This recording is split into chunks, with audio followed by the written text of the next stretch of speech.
readers, this is Simona Rich. I hope you will hear me well. In this video, I'm going to continue with the astrology book, and I'm going to read the next chapter. Let me see which one it will be. The next chapter is going to be about fate and free will. The sun is the symbol of individuality, and its position in the horoscope indicates the nature of the limitations imposed on the inner man, the ego.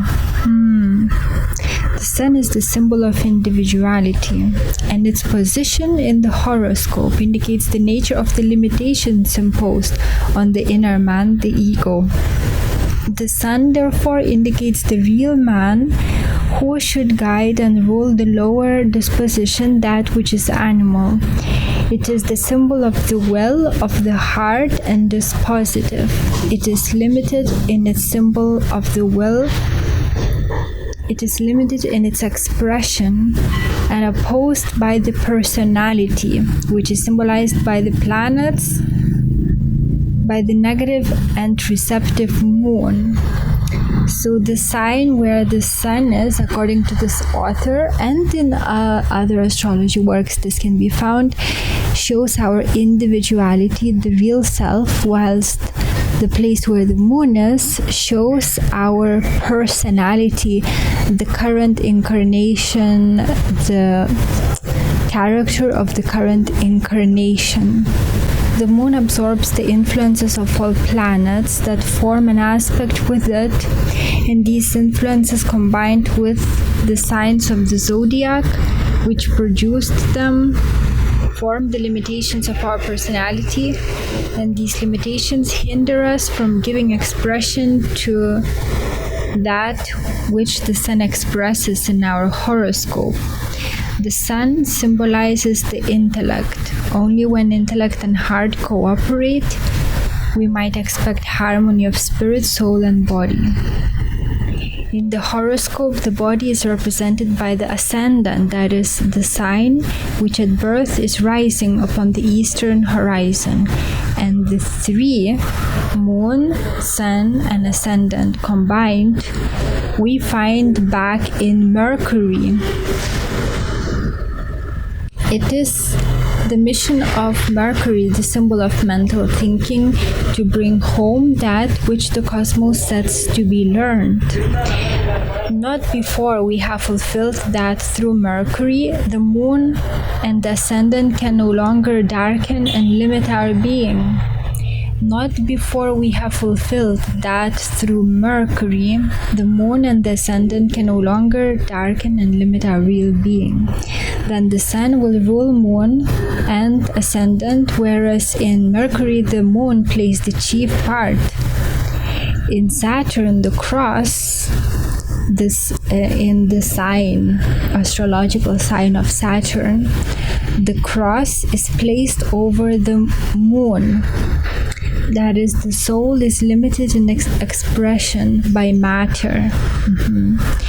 Saturn is the symbol of limitation, and where Saturn is in bad aspect to sun or moon, this limiting influence is expressed as melancholia, fear, care, coldness, etc. This is especially the case when the moon and Saturn are in bad aspect. A good aspect of sun or moon and Saturn is a great help.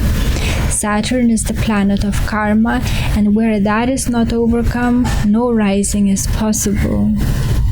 Saturn is the purifying power which possesses us and works in us before it is given to us to lift our consciousness.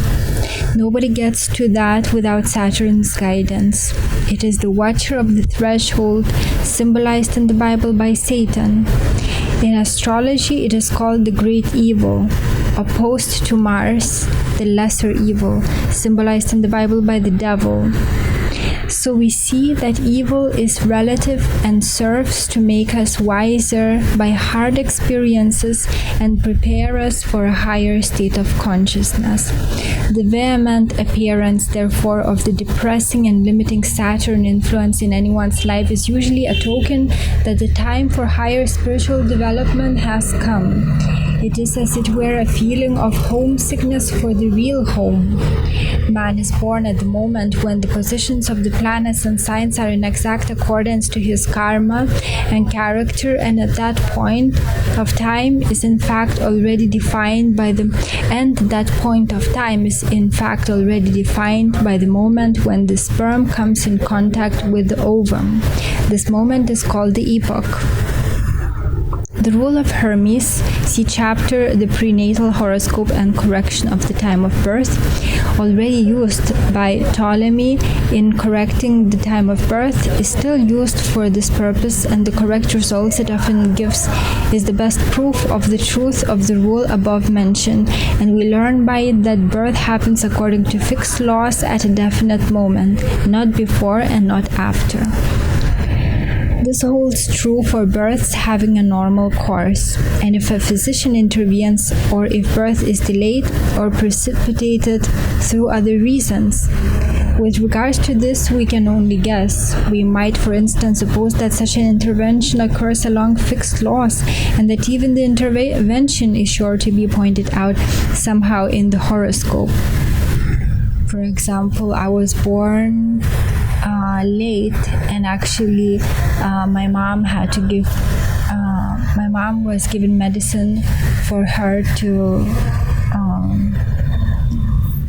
for labor to be induced, so that I was born, because I was there for a while in her womb.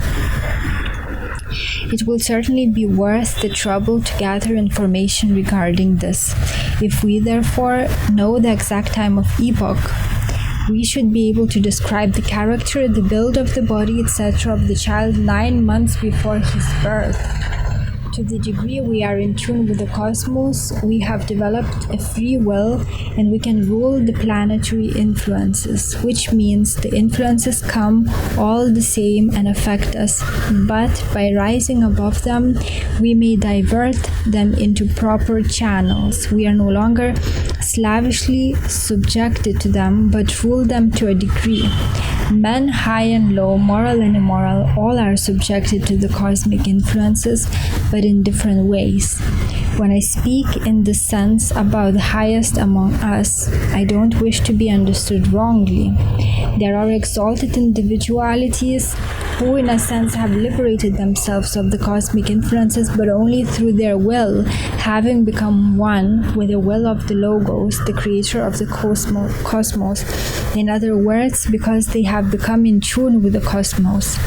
And yet, I keep supposing, even for these highest among the high ones, that they, as long as they walk in a physical body and therefore must experience the limitation through this, will experience a harmonious aspect of, for example, Jupiter as helping, beautifying, and beneficent, and a disharmonic aspect of, for example, Saturn as depressing and opposing and limiting.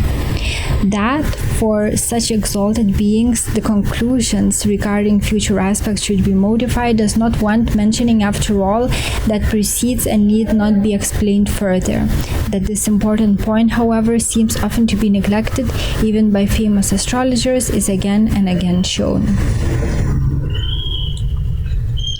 For the highest among us, also the program for this incarnation is in the main outlines drawn up, but they have more personal freedom to leave this line somewhat. They can do this without disturbing the equilibrium, without clashing with laws in the cosmos, for their will is one with one will that is the foundation of the cosmos, and that means evolution. The ordinary man can depart from his program but very little, and so far as leaving his program is permitted to him, to that degree his will has become one with the will of the Logos, so beautifully put. that most people will not be able to escape planetary influences unless they have raised their consciousness and therefore started acting in accordance with the universe, and only this allows them to be somewhat freed from planetary influences. The highest freedom, therefore, proves to be the greatest degree of being voluntarily bound to the Creator. Free will of man depends altogether on his moral standpoint in evolution. Everything in the cosmos happens along fixed laws. Is there no chance? One might ask. Chance is, within certain limits, of course, the direct consequence of man's personal freedom, his freedom to leave his program. The evolution of the cosmos moves along lines traced out by the logos and goes its unchangeable course. To the little personal will of each man is given precisely as much freedom as is consistent with the one absolute will of the logos, in as far as it's not contradictory to the harmony of the cosmos. And by our weak personal will, we call the chances into existence, which, however, at the same time become our greatest source of learning, for by these chances we clash and gain experience. The evolution of the cosmos moves along lines traced out by the logos and goes its unchangeable course. To the little personal will of each man is given precisely as much freedom as is consistent with the one absolute will of the logos, in as far as it's not contradictory to the harmony of the cosmos. And by our weak personal will, we can call the chances into existence, which, however, at the same time become our greatest source of learning, for by these chances we clash and again gain experience.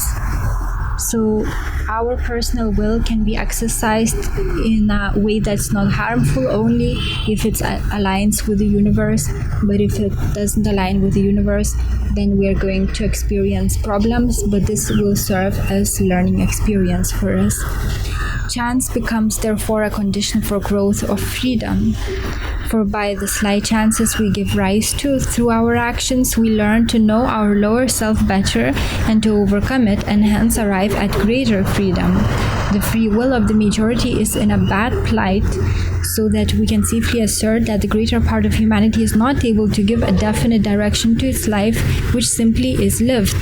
Blindfold, they follow their karma, and the attempts they make to take the helm in their own hands are too weak to procure a lasting result. Especially those who are strongly under the influence of the moon are apt to let fate have its course, and many planets and watery signs make it worse still. So people who have the moon that strongly influencing them, which can be seen from the natal charts, or those who have many planets in the watery signs of Scorpio, Pisces and Cancer, are going to be more strongly ruled by the fate. The greater part of the planets, especially the ascendant, sun or moon, in a fixed sign, will be more gone into later, indicates a stronger development of free will. So if more planets, especially if it's the ascendant sun or moon, are in fixed signs of Taurus, Scorpio or Aquarius, this shows that the person has greater, stronger development of free will. A so-called bad planet, especially Mars in the meridian, and Leo, the fixed signs, Taurus, Leo, Aquarius, and Scorpio. A so-called bad planet, especially Mars in the meridian and in unharmonic aspect to Sun and Moon, by the great impulsiveness which is the consequence of this position, will make of man more or less the plaything of circumstances. The other aspects to Sun and Moon may change this a great deal. What precedes proves clearly that by struggle only the final goal, harmony, can be reached. In regard to this, we may ask of ourselves, did the harmony which now manifests itself always rule the cosmos? Has this harmony been conquered, perhaps at the expense of strife? The answer to this cannot but run decidedly in the affirmative. Here too harmony resulted from strife. That this harmony, however, is not yet absolute even now can easily be shown by means of the discoveries of astronomy.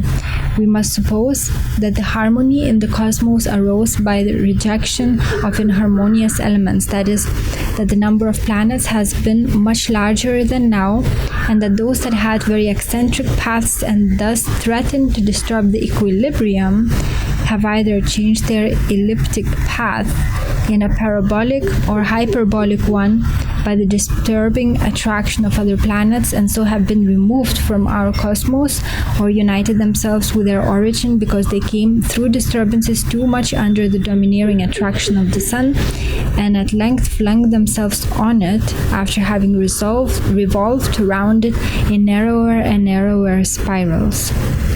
Is not this most beautifully symbolized by the Bible story of the prodigal son? In this way, the inharmonious elements have been gradually removed from our cosmos and harmony resulted. We see that just the planets which have the greatest volume and therefore would be the most dangerous to the others, Jupiter and Saturn, show the least eccentricity in their paths, whereas the asteroids, which are to be found in great numbers between the paths of Jupiter and Mars, have been eccentric paths, and by this mark the disharmony in the cosmos. The disharmony, however, is of too little importance to cause disturbance in the course of the other planets. We have to regard them as pieces of a planet that Kepler already surmised between Jupiter and Mars on account of the large gap which was there as regards the distances of the planets. There is still another disharmonic factor in our cosmos, that is, the comets and meteorites. The latter show in the paths of the former. The comets are the gypsies of the cosmos. They have very eccentric paths, and many move far beyond the bounds of our planetary system. Many never return, having been attracted by the sun of another planetary system. Part of the comets, that is, the greater part of those which move in the same direction round the sun as the planets do, may have taken their origin in the sun just like the planets. Those of the other group, however, which move in opposite direction round the sun, we must regard as strange intruders that, rejected by other planetary systems in space, were attracted by our sun and so make an attempt now to come in harmony with our planetary system. Footnote: at present there are already about 750 of them found, among which many are beyond the paths of Jupiter and Mars. Sirius, the largest, has a surface about equal to thrice the surface of Great Britain. The smallest has a diameter of only 10 miles. The swarms of meteorites, so it's the end of footnote. The swarms of meteorites, among which the Perseids in August and the Leonids in November are the best known, appear yearly in great numbers. More than 100 of these swarms have been counted, but by their slightness compared to the planets, they cannot cause disturbance.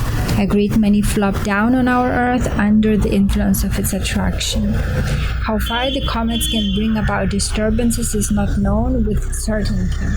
The astrologers know that they usually bring us no harmony, though nothing definite about them is known in astrology. So we see that even in our cosmos, there reigns no absolute harmony, and as man is the image of the cosmos, the microscopic reflex of it as it were, it's evident that for him no absolute harmony can be meant for the present, seeing that he moreover produces no end of disharmony in all kind of matter. From the astronomical discoveries, we may learn still more regarding our future. We know that the movement of the Earth and not of the other planets, and of the other planets around the sun is not really elliptical but spiral shaped. That is, with every revolution round the sun does the Earth approach the center more and more, and the time must come when it will reunite itself with the sun whence it sprung. We must also apply this to man and the other kingdoms of nature that are in evolution. The goal is reunion with the source of all life and consciousness, reunion with the logos, which manifests itself through the four kingdoms of nature: man, animal, plant, mineral. So this is the end of this video. I hope that you found it useful. Thank you for watching. Take care.